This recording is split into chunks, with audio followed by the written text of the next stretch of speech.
द्वातृष्णामाला नामावली यस्तु दुर्गाया मम मानव पठेत सर्वभयान्मुक्तो भविष्यति न संशय. Things which are ingrained in our old age traditions culture. We begin all our rituals by invoking God. And why do we invoke God? हम भगवान को क्यों याद करते हैं? क्योंकि हमारे मन के भय यानी कि डर, संशय यानी कि कंफ्यूजन उससे दूर हटते हैं. तो आज जो हमने धन्वंतरी दिवस, धन्वंतरी जयंती एक तरह से यहाँ मनाया है, केवल देहरा में ही नहीं, अभी तो पूरे विश्व में अलग अलग स्थानों पर भी ये मनाया जा रहा है. आयुर्वेद दिवस, धन्वंतरी जयंती एक तरह से हमें ये कृत संकल्प लेने को प्रेरित कर रहे हैं कि आप केवल दूसरों का ही नहीं, अभी तो अपना भला शुरू कीजिए. मेंटल फिजिकल वेलबीइंग जिसपे फोकस किया जाता है. और इसी कड़ी में मैं आपको बताना चाहूंगी, आप जितने भी सक्सेसफुल लोगों को देखेंगे उनके कार्डिनल पॉइंट्स होते हैं हाई इम्पैक्ट यानी कि हाई इंटेंसिटी जो भी वो काम करते हैं. इम्पैक्ट में आई मतलब they know about their identity. मैं कौन हूँ, मैं क्या हूँ. सिर्फ ये नहीं कि I am a mother, I am a speaker, I am a doctor, I am a housewife. No, उनको पता है मेरे अंदर प्रिंसिपल कैरेक्टरिस्टिक क्या है. एम मतलब they work on me. I am the centre of the universe, I am the centre of my life, I am the centre of my family. जब आप खुद का ध्यान देते हैं शारीरिक रूप से, मानसिक रूप से, आर्थिक रूप से, तब जाके आप प्रोडक्टिविटी यानी कि जो मैं इम्पैक्ट में पी बोल रही हूँ, प्रोडक्टिविटी ला सकते हैं लाइफ में. यानी कि your output is more than the input. कुछ लोग कम करते हैं लेकिन बहुत फायदा होता है, ये उस तरह के लोग हैं. जब आपके पास IMP आ गया है लाइफ में तो आप एक्शन टेकर्स होते हैं. जो इसका अगला शब्द बनता है एक्ट. ये सिर्फ बोलने वाली बात नहीं है, ये करने वाली बात भी है. इस साल का जो आयुर्वेद दिवस पे बता रहे थे आप कि we have to include innovations along with Ayurveda.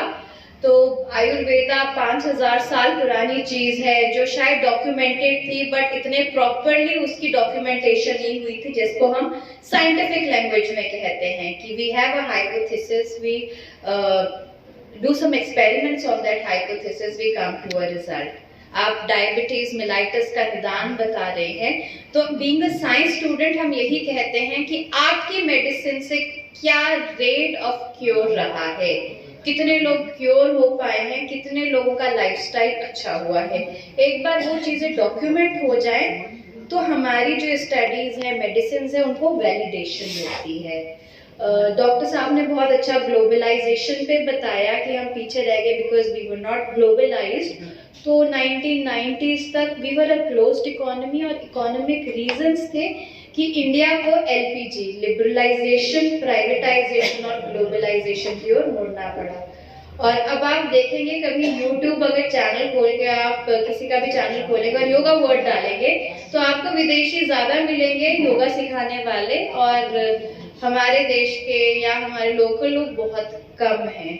तो अब आप ये देखिए विदेशियों ने ये चीज अपनाई है और उसको इकोनॉमिकली एक मॉड्यूल बनाया है और बहुत फायदा कमा रहे हैं. लोगों के अपनी एप्स हैं जिसपे वो सिखाते हैं, बताते हैं, 1-on-1 ट्रेनिंग्स देते हैं. तो ये हमारे लिए एक लेसन है कि दीपक तले अंधेरा ही है कि जहाँ जिसने दुनिया को योग सिखाया वहाँ कितने लोग इसको प्रैक्टिस करते हैं. डॉक्टर साहब ने बहुत अच्छा बताया कि भी आप प्राणायाम करें, इस तरह के प्राणायाम करें या ये एक्सरसाइजेस करें फॉर योर बैक पेन्स. मैं आपसे सवाल पूछूंगी, दिन में 20 मिनट प्राणायाम कौन करता होगा आप में से लगातार कंसिस्टेंटली? मेडिटेशन दूर की बात, बस प्राणायाम.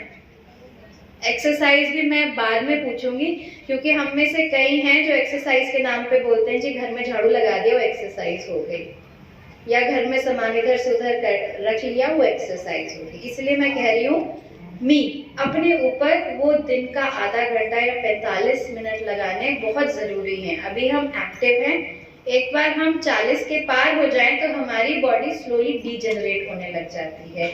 और अब आप देखेंगे कि आने वाले कुछ सालों में इंडिया में जेरियाट्रिक पॉपुलेशन, जो हमारे बुजुर्ग हैं, वो काफी ज्यादा हो जाएंगे। और जब हम बुजुर्ग होते हैं, we become dependent on others. तो आयुर्वेदा आपको सिखाता है how to take care of your body, चाहे वो डाइट हो, एक्सरसाइज हो, प्राणायाम हो, या दिमाग को शांत करना हो। तो आप लोग तो टॉर्च बेयरर्स हैं।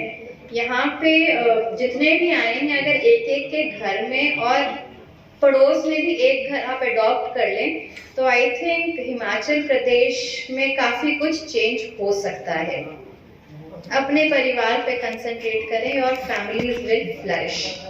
जब मैं डेटा और नंबर्स की बात कर रही हूँ, तो हिमाचल प्रदेश में AHCs लगभग 1175 या 1180 हैं। उनमें से ऑलमोस्ट 59 AHCs डॉक्टर साहब के पास है। हिमाचल प्रदेश की 5% AHC हमारे देहरा में है। तो ये बहुत बड़ी बात है और एक बहुत बड़ा नंबर है। एक छोटे से सब डिवीजन में हिमाचल प्रदेश का 5% हेल्थ केयर इंफ्रास्ट्रक्चर होना। आपके कुछ एक रेंट फ्री अकोमोडेशंस हैं, कुछ एक नए खुले हैं, कुछ एक गवर्नमेंट इंस्टीट्यूशंस में चल रहे हैं। लेकिन ये फ्लरिश और आगे तभी बढ़ पाएंगे जब हम लोगों के साथ संवाद रखेंगे। हमारा काम प्रोफेशनल्स की तरह होना चाहिए। अपना काम किया और आगे बढ़े without getting emotionally attached anywhere. और दूसरा, क्योंकि हम सारे सरकारी कर्मचारी हैं, we are all bound by conduct rules. तो कंडक्ट रूल्स में हमारे वर्किंग आवर्स कहीं डिफाइन नहीं किए हैं।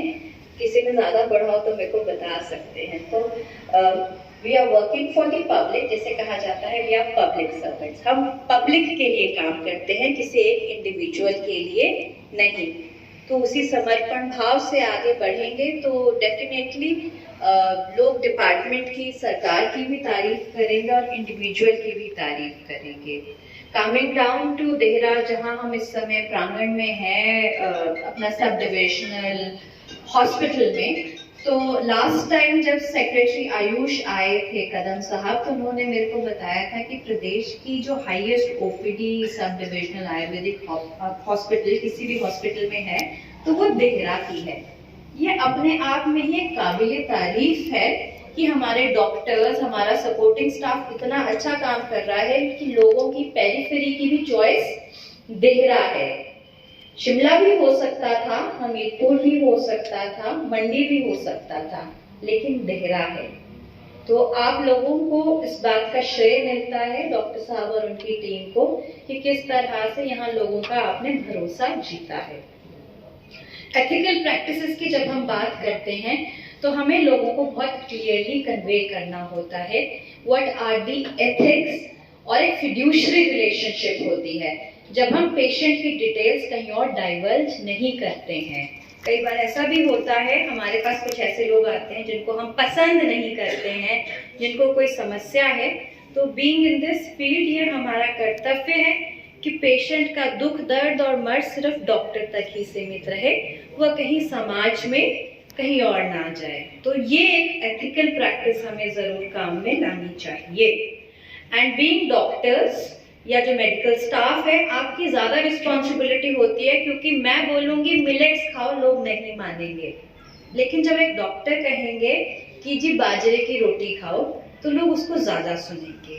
और मैं एक ऐसी पृष्ठभूमि से आती हूँ, मेरे जो ससुराल पक्ष है, वहाँ पे बाजरा उगाया जाता है और बाजरा उनकी स्टेपल डाइट है कि वो खिचड़ी भी खाते हैं, रोटी भी खाते हैं। हालांकि मुझे पहले सीमेंट जैसी रोटी लगती थी, अब मुझे भी वो रोटी बनानी आती है।